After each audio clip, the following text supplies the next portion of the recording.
Hi friends, అందరికీ నమస్తే. Part 3లో ఎందుకు ఫెయిల్ అవుతున్నారు అన్నదానికి మరొక రీజన్ కూడా ఉందండి. దీనికి కారణం వచ్చేసి ఎక్కువగా నీలి చిత్రాలకు చాలా మంది అడిక్ట్ అవుతున్నారు ఈ కాలంలో. వీటికి ఎక్కువగా అడిక్ట్ అవ్వడం వల్ల ఏమవుతుంది అని అంటే, వాళ్ళు అక్కడ ఉన్నటువంటి ఫీలింగ్స్, అక్కడ ఉన్నటువంటి యాంగిల్స్ ఇవన్నీ మైండ్లో పెట్టేసుకొని బయట అమ్మాయి దగ్గరికి కానీ భార్య దగ్గరికి వెళ్ళినప్పుడు అక్కడ కంపారిజన్ లాగా చేసుకోవడం వీళ్ళు.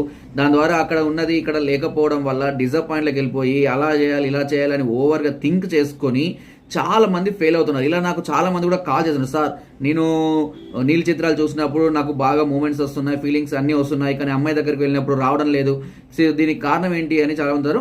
అక్కడ వాళ్ళు స్టెరాయిడ్స్ అవి ఇవి వాడడం వల్ల అలా అంత సేవ్ చేస్తున్నారు, మనం ఎందుకు చేయలేకపోతున్నాము అని చాలా మంది అడుగుతారు. సో దానికి అడిక్ట్ అవ్వడం వల్లనే మీకు ఈ సమస్య వస్తుందన్న విషయం మీరు గుర్తుపెట్టుకోండి. సాధ్యంత వరకు తగ్గించుకునే ప్రయత్నం చేయండి. ఓకేనా? నెక్స్ట్ పార్ట్ కావాలి అని మాకు కామెంట్ చేయండి.